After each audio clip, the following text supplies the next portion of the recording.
Hola a todos, bienvenidos a un nuevo video. En este caso vamos a resolver el siguiente ejercicio. Conocemos la corriente 2, que es esta corriente de aquí.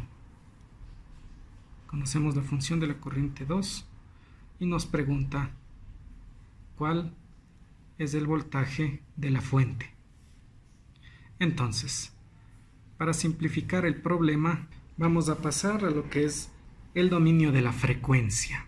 Es decir, vamos a modificar los elementos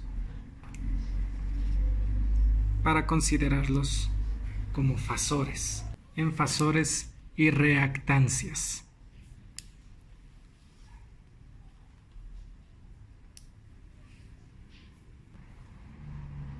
Listo, entonces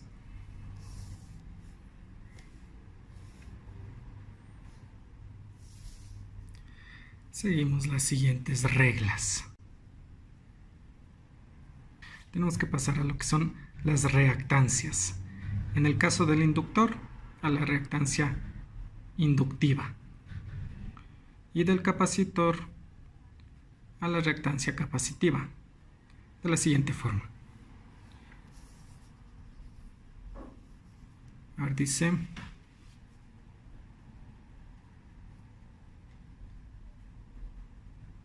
reactancia capacitiva.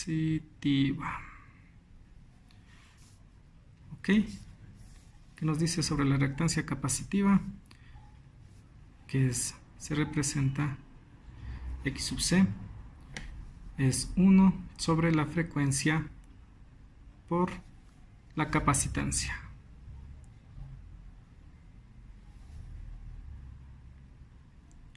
Y esto es igual. Omega. ¿Cuánto vale omega? Omega vale, según nuestros datos, vale 500. Sería 1 sobre 500 por, mientras que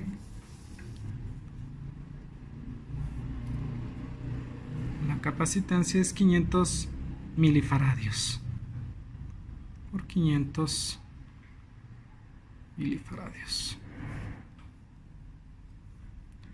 Esto es igual a,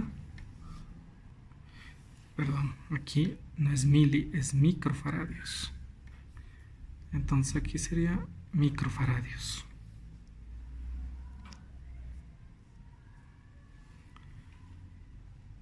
Esto es igual a 1 sobre 500 por 1 sobre 500 por 10 a la menos 6.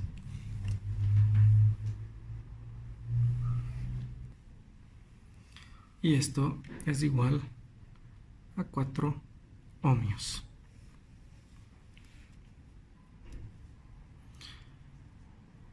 Ahora vamos por lo que es la reactancia inductiva.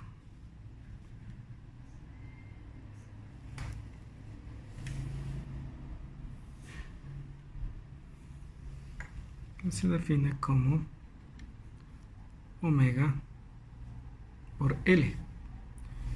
Omega, como ya vimos, es 500 y L sería 0.01 henrios. 0.01. Esto es igual a, bueno, la inductancia, que es 0.01 henrios. Esto es igual a 5 ohmios. Realizando nuestros cambios en el dominio de la frecuencia, tenemos que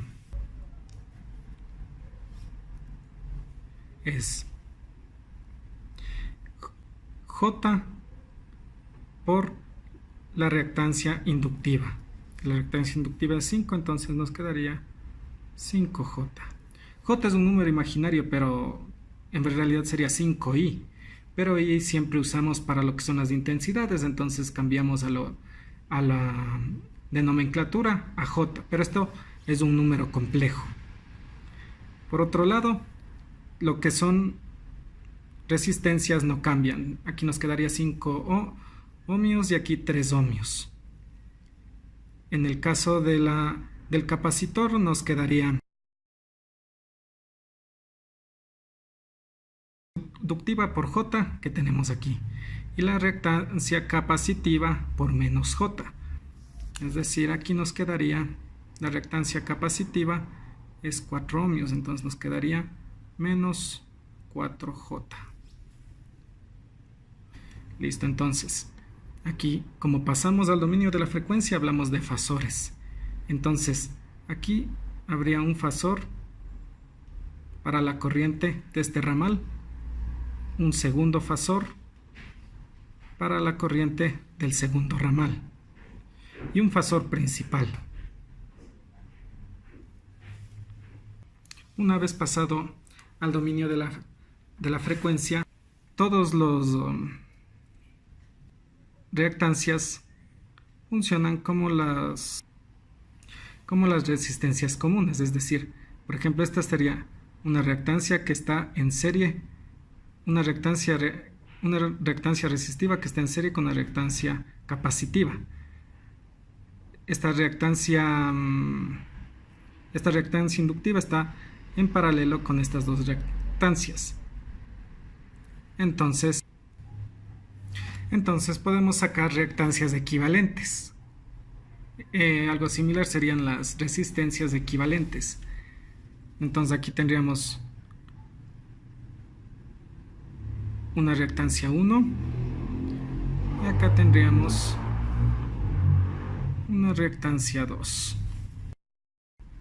Entonces la reactancia 1 sería Z1 sería igual a 5J. La reactancia 2 tenemos la reactancia resistiva en serie con la reactancia capacitiva, es decir, Z2. La reactancia resistiva sería 3 más la reactancia capacitiva sería menos 4J. Nos quedaría 3 menos 4J. Entonces, nuestro circuito se cambiaría a lo siguiente. Esta sería la reactancia Z1 equivalente y la reactancia Z2 equivalente. Dejamos de un lado este y tenemos este circuito. Entonces, ¿qué tenemos? Que la reactancia 1 es 5J y la reactancia 2 es 3 menos 4J. Pues sería 3 menos 4J. Listo. Por otro lado, ahora vamos a lo que son los fasores. Teníamos los fasores de corriente. Teníamos en el dominio del tiempo que la corriente I sub 2 es igual a 10 por seno de 500t menos 90 grados. Pero esto vamos a transformarlo a fasores. Es decir, a I sub 2. Con la rayita encima significa fasores. ¿Pero a qué es igual esto? En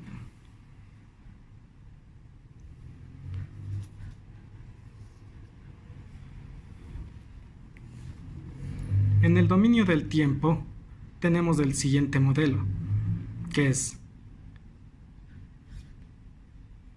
el voltaje es igual a la señal máxima por seno de omega t menos el desfase. Entonces, para pasar a lo que es el fasor tomaría la forma de I2 RMS con el ángulo de desfase. Es decir, esta sería este 10 sería nuestro I2 máximo. Tenemos que pasar del máximo a I RMS. Es decir, no sería 10 sobre, bueno, tanto a corriente como a voltaje se aplica la misma fórmula. I RMS es igual a B máximo sobre raíz de 2. En nuestro caso sería I máximo, que es 10, sobre raíz de 2. Entonces sería 10 raíz de 2 con el ángulo de desfase, que es menos 90 grados. Sería menos 90 grados. Y así de fácil se pasa del dominio del tiempo al dominio de la frecuencia. Y se crean los fasores. Entonces, en fasor nos quedaría I2 fasorial es igual a 10 raíz de 2. Sería igual a 5 raíz de 2 menos 90 grados. Perfecto. Este sería el fasor. Este sería el fasor en coordenadas polares, como decir. Y en coordenadas rectangulares sería igual a menos 5 raíz de 2j. Lo mismo podemos hacer con nuestras reactancias. ¿A qué sería igual, por ejemplo, la reactancia Z sub 1? Es igual a 5. 5j en polares sería 90 grados. En el caso del Z sub 2 sería igual a al módulo que sería raíz de 3 al cuadrado menos 4 al cuadrado, que es 5, con un ángulo de menos 53,13 grados. Entonces aquí tenemos representación polar y representación rectangular de los números complejos, que representa Z1, Z2 y el fasor de la corriente 2. Entonces, queremos obtener el voltaje de la fuente. Conocemos el fasor de la corriente 2 y conocemos la reactancia Z2. Entonces, podemos conocer el voltaje de la reactancia 2. Entonces sería B2, como es un fasor, va con la línea, es igual a I2 por Z2. Esto es igual. Teníamos I2 es igual a 5 raíz de 2 con un ángulo de desfase de 90 multiplicado por Z2. Z2, como vemos aquí, es 5 con un ángulo de menos 53.13 grados. Entonces, supongo que ustedes tienen configurada su calculadora en complejos y esta operación es fácil de realizar y nos da 35,35 con un ángulo de menos 143.13 grados. Esto es un voltaje. Muy bien, entonces conocemos B2. Como la reactancia Z1 y la reactancia Z2 están en paralelo, entonces tienen el mismo voltaje. Entonces, en la reactancia Z1 puedo determinar mi fasor de corriente 1.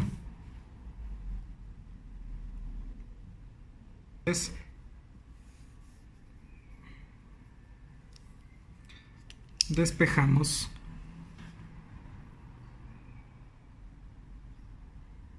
el fasor de la intensidad 1, que es igual B1 y B2 son lo mismo. El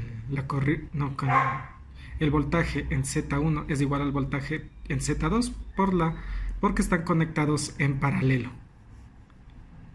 Entonces sería sobre la reactancia 1. Es igual.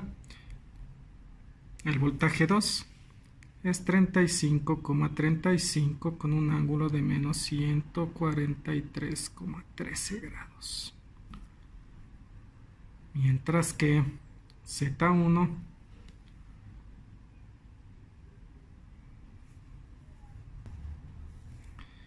es 5 con un ángulo de 90 grados.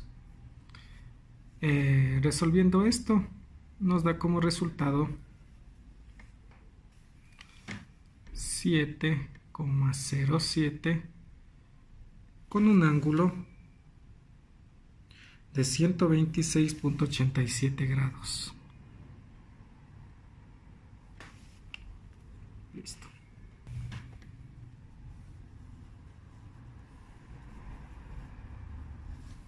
Listo. Entonces, ahora tenemos tanto el fasor de I sub 2 como el fasor de I sub 1. Entonces podemos determinar por leyes de Kirchhoff el fasor de la corriente total en este nodo. En este nodo sería el fasor de corriente total sería igual al fasor de corriente 1 más el fasor de corriente 2. Y esto es igual a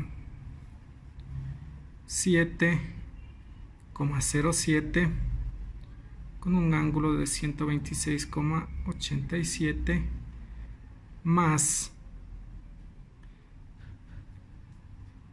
la corriente 2, que es más 5 raíz de 2 con un ángulo de menos 90 grados. Esto es igual a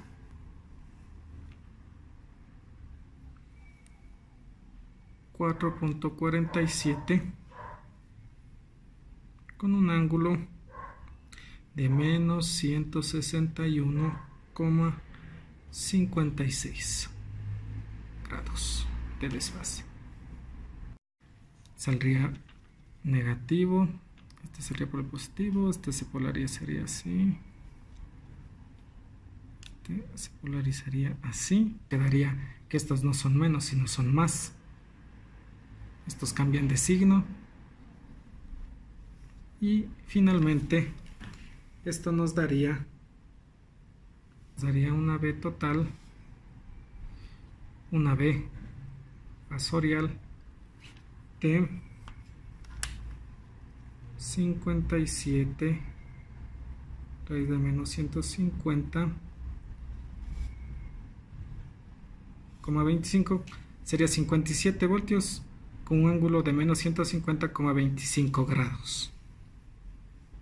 Pasando al dominio del tiempo, nos quedaría 57 por raíz de 2 multiplicado por el seno de omega t, que sería 570, más el ángulo de desfase, que sería menos 150,25 grados. Espero que este video les haya servido de mucho y muchas gracias.